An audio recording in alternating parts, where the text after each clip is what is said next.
page. We are live streaming on Sunday, May 10th, 2020. Today we're going to talk about chapter 21 of the Gospel according to Spiritism. There will be false prophets. What does this mean according to Allan Kardec and my commentary? So in chapter 21, let's get right into it. There will be false Christs and false prophets. That's the title of the chapter. And this is what Allan Kardec starts the chapter off with. It says Matthew chapter 7, verse 15 to 20. Beware of false prophets, which come to you in sheep's clothing, but inwardly they are ravening wolves. Ye shall know them by their fruits. Do men gather grapes of thorns or figs of thistles? Even so, every good tree brings forth good fruit, but a corrupt tree brings forth evil fruit. A good tree cannot bring forth evil fruit, neither can a corrupt tree bring forth good fruit. Every tree that brings not forth good fruit is hewn down and cast into the fire, wherefore by their fruits ye shall know them. Then he also said about chapter 24, verse 4, 5, 11 to 13, verse 23 and 24, also found in Mark. Take heed that no man deceives you, for many shall come in my name, saying, I am Christ, and shall deceive many, and many false prophets shall rise, and shall deceive many, and because iniquity shall abound, the love of many shall wax cold, but he that shall endure until the end, the same shall be saved. Then if any man shall say unto you, Lo, here is Christ, or there, believe it not, for there shall arise false Christs and false prophets, and shall show great signs and wonders, insomuch that if it were possible, they shall deceive the very elect. So what does Allan Kardec say about this? So he says that the gifts of revealing the future is generally attributed to the prophets, so that the words prophecy and prediction have become synonyms. In the classic evangelical sense, the word prophet has a much wider significance. This name is given to all those sent by God with the mission to instruct mankind and to reveal both what is hidden and the mysteries of spiritual life. Therefore, a person may be a prophet without making any predictions. That was the idea as understood by the Jews at the time of Jesus. And this is why when they took him before the high priest Caiaphas, the scribes and wise men who were there spat upon him and hit him with their fists, saying, Christ prophesies to us and tell us who hit you.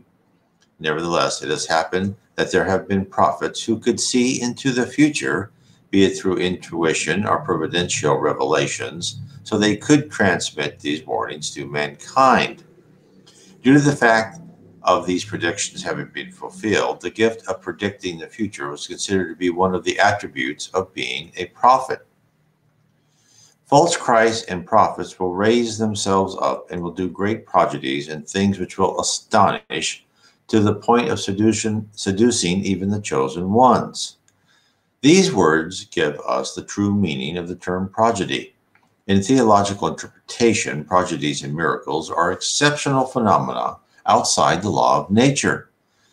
These being the exclusive work of God, beyond all doubt he can annul them if he so pleases. Nevertheless, simple good sense tells us that this is not possible, that he has given those who are perverse and inferior power equal to his own, nor even less the right to undo that which he himself has done. Jesus could never have sanctioned such a principle. If, however, according to the sense attributed to these words, the spirit of evil has the power to perform prodigies such as these, and that even those who are chosen would be deceived, then the result would be that by being able to do what God does, then prodigies and miracles would not be the exclusive privilege of God's messengers. Then this would prove nothing, because there would be no means of distinguishing the miracles of the saints from those of the devil. Therefore, it is necessary that we look for a more rational meaning to these words. This is where he gets to the meat of it. Allan Kardec gets puts in context the whole problem. So he's saying, no, you're not going to be fooled by someone performing miracles. I'll carry on with Allan Kardec. To the ignorant masses, all phenomena whose cause is unknown become supernatural, marvelous, and miraculous. Once the cause is found, it is recognized that the phenomenon, however extraordinary it appears, is nothing more than the application of one of the laws of nature. In this manner, the circle of supernatural facts becomes restricted as scientific knowledge widens. At all times, men and women have exploited certain knowledge they possess for the sake of ambition, self-interest, and their desire to dominate so as to gain the prestige of possessing supposedly superhuman powers or to lay claim to divine missions. These are the false Christs and false prophets. So I think he's talking about these people who say they speak with spirits, although there are people around that I believe actually do. And then they, but these are the people who go to audiences and say, well, tell me about your dead mother. And then they fish for information and they kind of give, very, either they know some history or they try to fool the audience. I think that's what Allan Kardec is talking about. So the diffusion of knowledge in these matters annihilates their credibility and will result in diminished numbers in proportion to the rate at which man enlightens himself. The simple fact of being able to perform what some like to call prodigies does not in any way constitute a sign of a divine mission, seeing that these phenomena may result from acquired knowledge, which is in the reach of anyone, or from special organic faculties, which are either those are worthy or ignoble, are able to possess. True prophets are recognized by their serious character and total morality. So one of the things that with people who say they can talk to spirits is one of the way to look at them is how do they act? Are they moral, or do they try to make a decent living? Everyone's entitled to that, but do they try to go beyond that? Do they try and fool lots of people?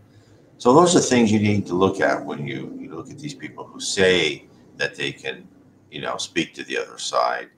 And that's why Spiritism is so important to study, because in Spiritist Center, they'll have mediums meetings and they'll help answer your questions in many places, at least in Brazil. The United States is, I don't know if they're quite there. Some places are, a lot of places aren't yet, but they'll never charge for that, right? They'll charge you for that of coming in there and telling you what someone communicated to you. But let's talk about but the spirit world does send us prophets. Jesus Christ was the prophet. There's been other prophets in the Old Testament. There's been prophets since then. Chico Xavier was a prophet. He told us things that would happen in the future. So it's all there. So let's talk about this, because we all want to know the future.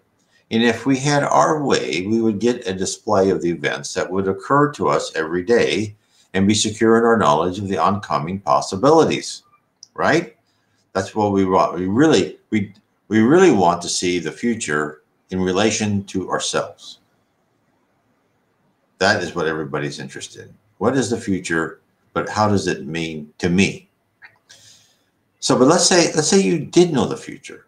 So think of this. What would happen on that screen? Let's say you had a computer screen, and every day, and on that screen it says, as you wake up in the morning, it says at 3 p.m., you'll die today. Your first act would be change all of your plans. Some may lie in bed waiting. Others flee to the farthest ends of the earth. And as one of the people just wrote, it says, prophets never cease. Yes, they've always been around us. So let's say you're told, right? You're going to die today at 3 o'clock. There's your prophecy.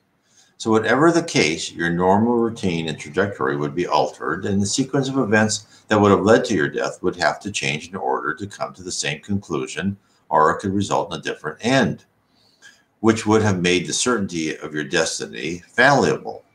This is why we aren't allowed intimate knowledge of our future. With certainty, people would opt out of the difficult lesson. For example, if I was told the stock I was planning to buy wasn't going up by 100% like I hoped, but in fact would drop by 50%, I wouldn't buy it. But I would miss the hard experience of learning how to handle monetary loss with dignity that was assigned to me.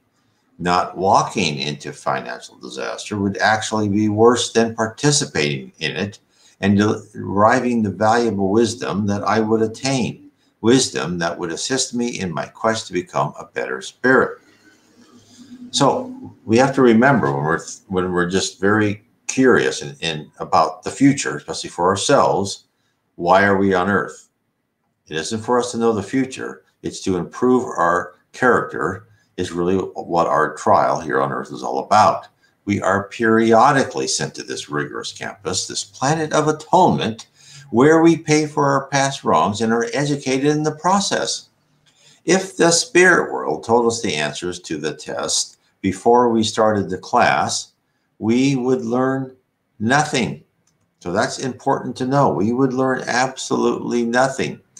But like good teachers everywhere, the broad concepts and the consequences of not performing are presented up front.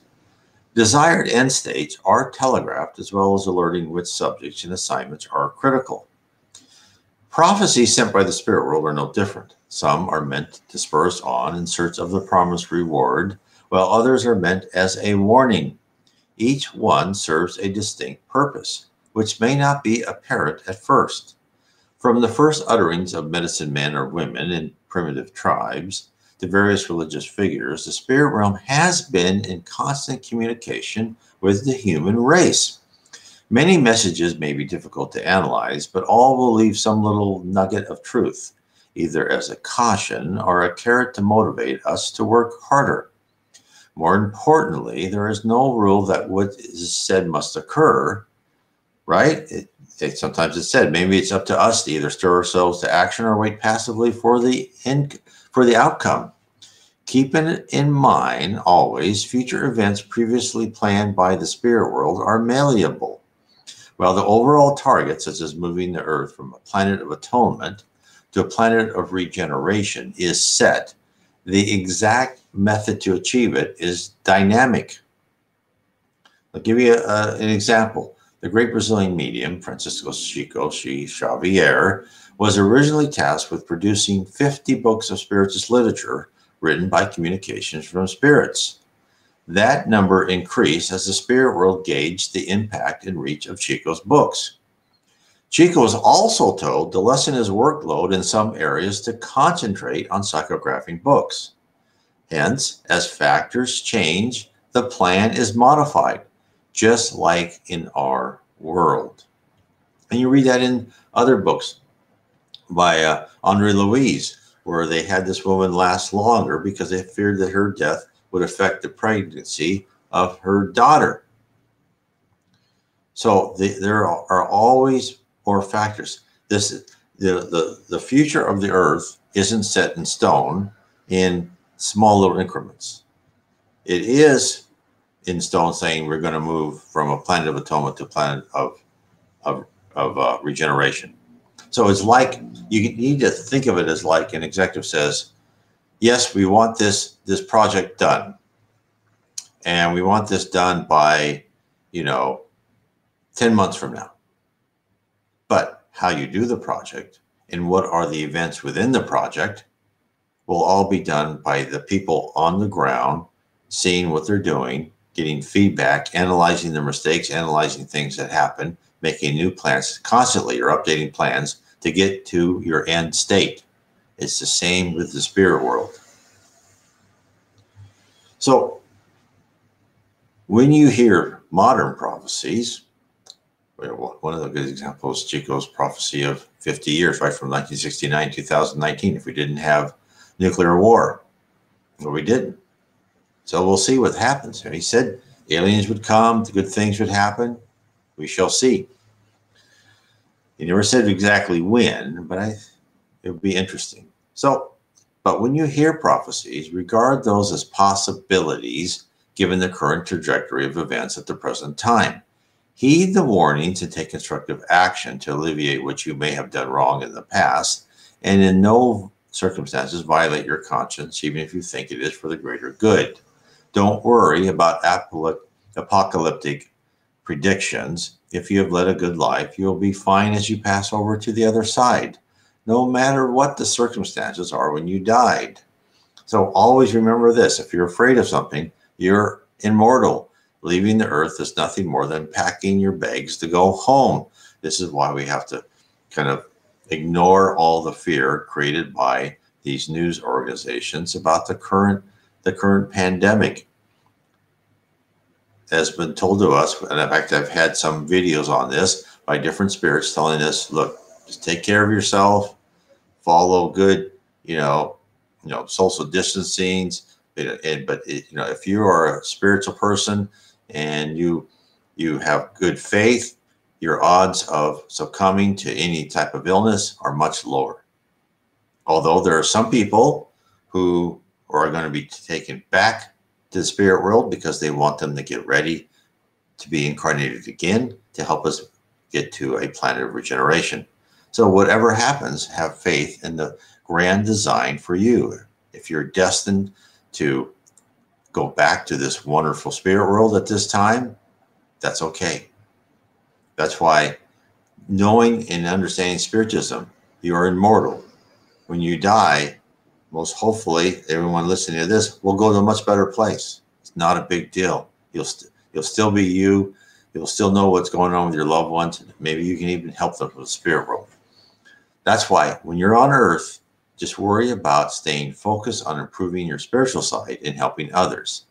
Anything that detracts from that goal is extra luggage and should be discarded. Therefore, don't listen to the hysterical panic, ramblings of our current culture. Okay, let's carry on with Allan Kardec says. Now he quotes from John chapter 4, verse 1. Beloved, believe not every spirit, but try the spirits whether they are of God, because many false prophets are gone out into the world. So what does he mean by this? He is saying, this is what he's writing about this verse. Far from sanctioning the false Christs and false prophets, as some people take pleasure in saying, spiritual phenomena comes, on the contrary, to deal them a death blow. Do not ask Spiritism for prodigies or miracles, since it positively declares it does not perform them.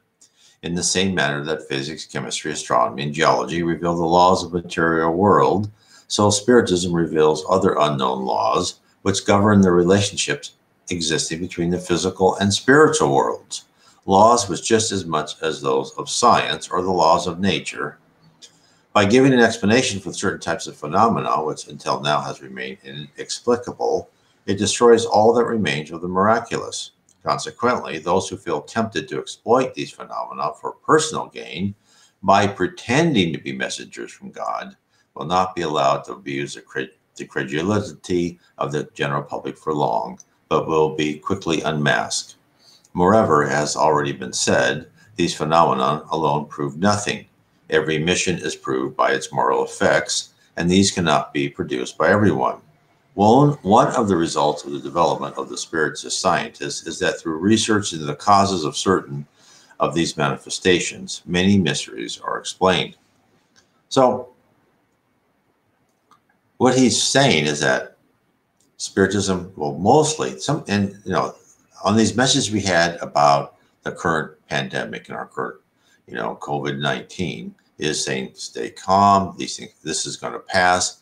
This whole pandemic is not meant to revolutionize or destroy the economy of the world. It will certainly have an effect, but it's not going to completely, change course. It's meant to steer you in a course. But if he says there are spiritists, right, who come, they'll give us messages. Spiritism does give us messages. And a lot of these people come here will be people from other planets, are more perfect spirits like Jesus Christ, Socrates, right? So who are these spirits that do come to Earth to help our planet progress, like Jesus and Socrates and Confucius and Buddha? Why would they consent to live through pain and suffering to assist so many ungrateful souls? Well, Leon Denis, in his book Life and Destiny, tells us who these selfless spirits are and the reason for their voluntary descent into our environment of pain and atonement. Leon recounts what these superior spirits withstood on their climb towards perfection. This is what he said. To construct an individuality through thousands of lives, accomplished in hundreds of worlds, get that, hundreds of worlds, under the direction of our older brothers and our friends in space, to climb the paths to heaven, to the divine drama, one of the agents of God in the eternal work, to work for the universe as the universe works for us, behold the secret of destiny. So the soul mounts from sphere to sphere, from circle to circle, united to the beings it has loved. It goes on its pilgrimage seeking divine perfection. Arriving at the supreme region, it is free from the law of rebirth. These are very high spirits he's talking about. Reincarnation is no more an obligation for it, but an act of will and a work of sacrifice when it has a mission to accomplish. Reaching the supreme height, the spirit says, I am free. I have broken forever the fetters which have chained me to material worlds. I have acquired science, energy, love. But that which I have acquired, I want to share with my brothers, and for that purpose, I will go and live amongst them, and I will offer them the best that is in me. I will take a body of flesh. I will descend again among those who suffer in ignorance to console, enlighten, and aid. So Leon Denis is telling us in this very revealing paragraph that the thorny path to perfection is long and arduous. We who are here now are just beginning our education. Imagine what we will learn in the future, the span of humanity and the vast discoveries to be witnessed. Would we have the love to return to the abyss and help others? I would think that after we truly learn to rid ourselves of our ego, our desire for material possessions, that any one of us could someday be what Leon Denis says our higher spirits have lowered themselves to aid us. And he said this is Lao Tse, Buddha, Socrates, and Christ. There's another example of spirits that have come to help the earth. And that is in the book Planetary Transition by Divaldo Franco. And they were talking about spirits that came from a more advanced planet than the Earth. And they would come to Earth and they would be teachers, doctors, politicians, scientists. And they would come and they would be part of our culture, part of our society. You know, probably not the big standouts, right? Like Buddha and Socrates and Lao Tse, and of course Jesus, but more like the second tier, people who are beacons of light or examples of how one should act. And these people came from advanced planets. Now, the person there was saying, well, you know, what's going to be the life plan for these? And he was told the life plan for these, I wouldn't say pure spirits, but higher spirits than ours, more mature, probably a better word, is their life plan is going to be absent things like, you know, very bad illnesses. They'll have colds and flus, etc., but they won't have tragic accidents. They won't have, you know, very bad illnesses. They won't have tragedies in their life like a lot of us have, because we have to go through that and for our trials. So we have many spirits come here to help us. So then I'll go on with what Allan Kardec says. So only those who prefer darkness rather than light have every interest in combating this progress. But the truth is like the sun, which dissipates even the most dense clouds. So he's telling us, he also says, Spiritism reveals another far more dangerous aspect of false Christs and false prophets, which is to be found not amongst men, but amongst the discarnate. These are the deceiving, hypocritical, prideful, and falsely wise spirits who are passing from earth into the spiritual wanderings, have adopted venerated names and masks under which to hide in order to facilitate the acceptance of the most strange and absurd ideas. And you see that. They'll come. And this is why mediums meeting, this is why Spiritism is very disciplined when talking to spirits. They don't have, you know, they don't believe in having one person talk to one spirit. This is why they study all, you know, books, especially, you know, the medium, you know, the Medium's Guide by Allan Kardec, you know, other books in the realms of mediumship. etc. And they read from the Spirit's book, because what do they try to do? They try and make sure that they have plenty of mediums around the table, like 4 or 6 mediums, and they hold their meetings in Spiritist centers, which are going to be protected by the spirits who are part of those helping that Spiritist center. So only the spirits that the higher spirits want to let in will come and be in that medium's meeting. So it's very controlled. And if they get someone who tries to be, wise, because they're very smart people out there, the discarnates, who are still on the lower zone and below that, but eventually they will reveal themselves. And as Allan Kardec says, some of them presented themselves as Christ, the Virgin Mary, even God himself. And John warns against these spirits by saying, "Beloved, believe not every spirit, but try the spirits, whether they are of God, because many false prophets are gone out into the world."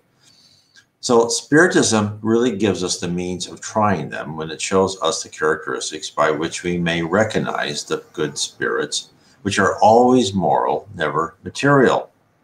It is particularly to the manner by which the good may be distinguished from the bad that these words of Jesus may be applied. It is by the fruits you know the quality of the tree. A bad tree cannot produce good fruits. So spirits are judged by the quality of the works, just as a tree is judged by its fruits. So that's very important. And that's why I understand a lot of people who are, very religious, and we talk about Spiritism, and they say, "Well, you can't talk to spirits." And I understand saying you should not do that, because it is something that you should not just do without training and without understanding what you're getting into, without reading the medium's book, etc., by Allan Kardec.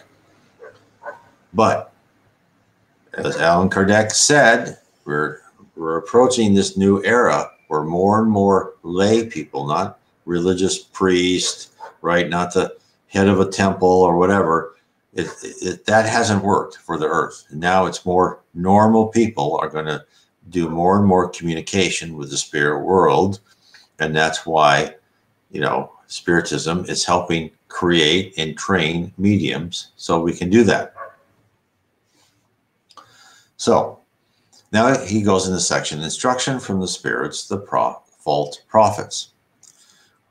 Now, quote, "Where it is said, Christ is here, do not go. On the contrary, be on guard, because the false prophets will be numerous. Do you not see that the leaves of the fig tree are fading? Do you not see that its multiple shoots are awaiting the time of coming in the flower?" Okay, this is by I can tell by the language.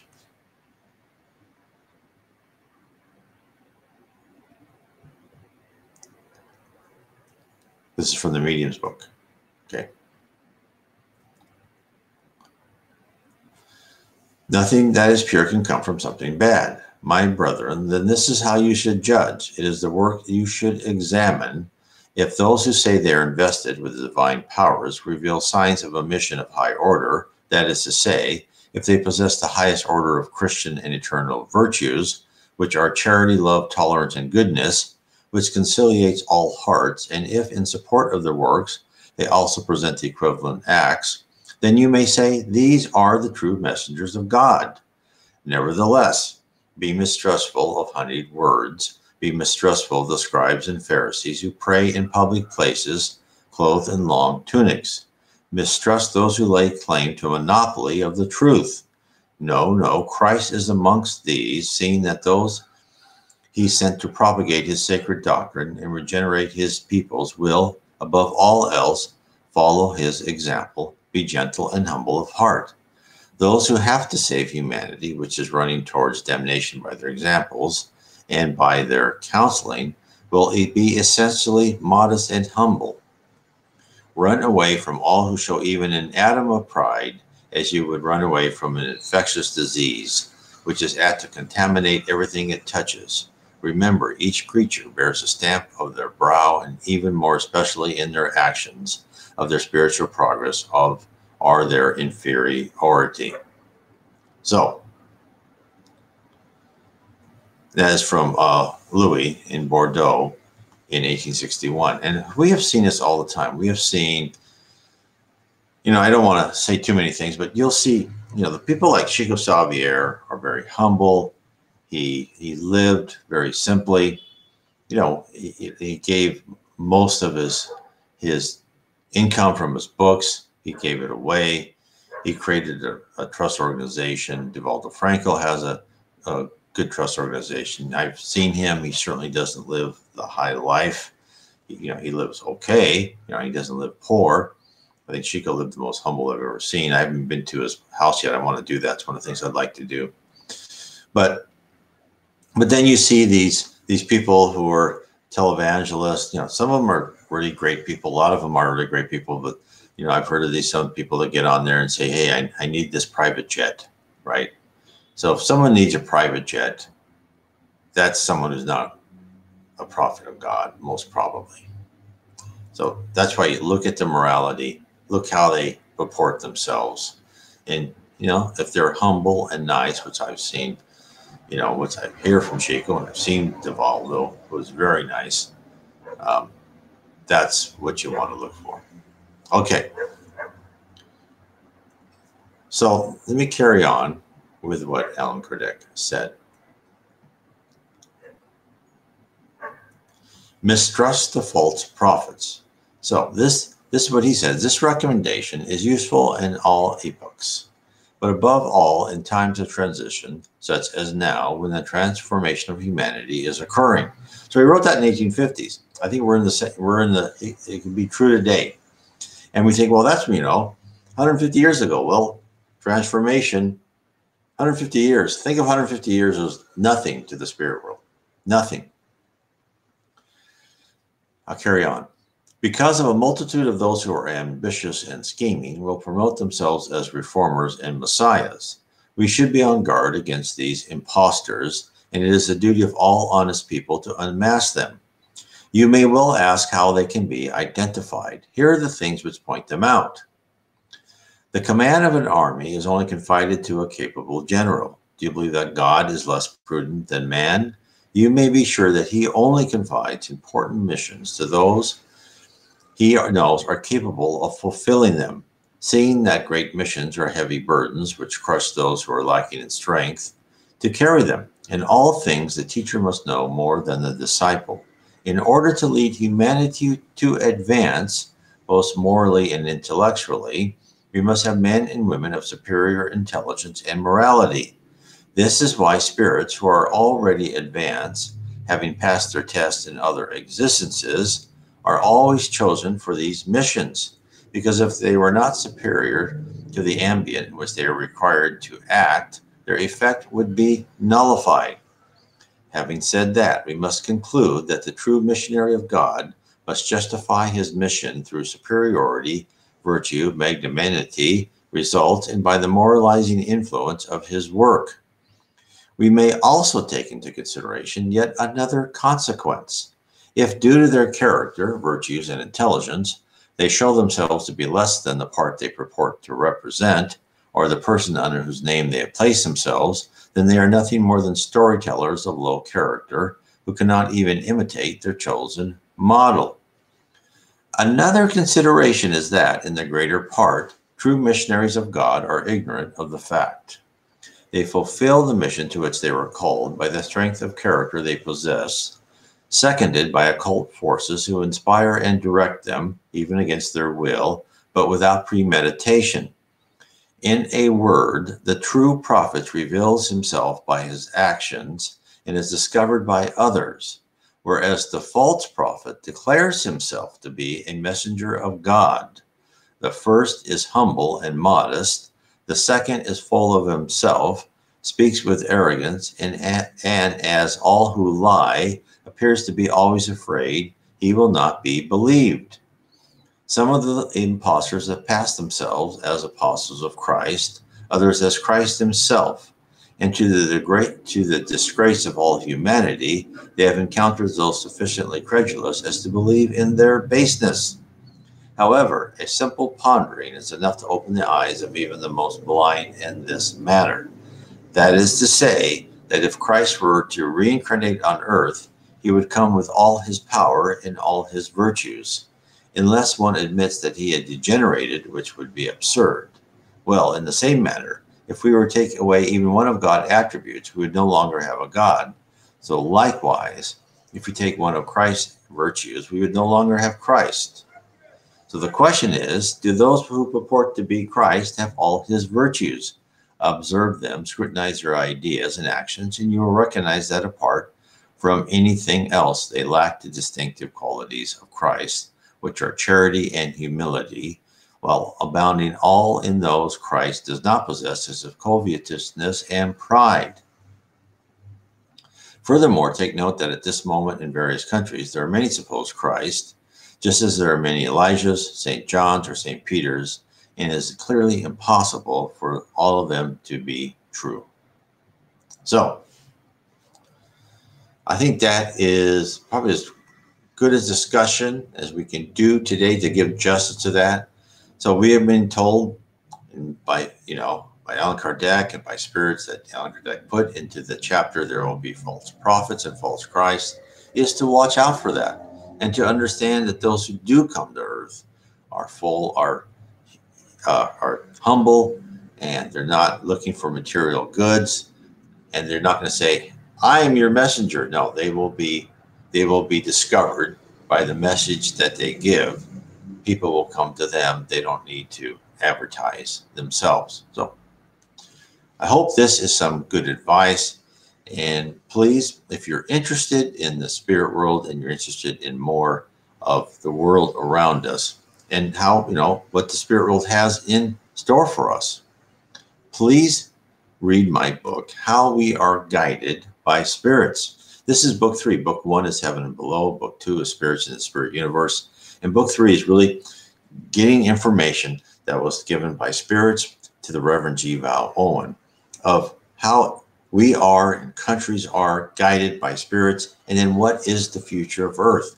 Because I believe the more you can study and understand Spiritism, the more then you can make your own decision what steps you are going to make to become a better person, so you too can rise in heaven someday, come back to Earth, and help this planet move to the next level. Anyway, I want to say God bless to everybody. God bless.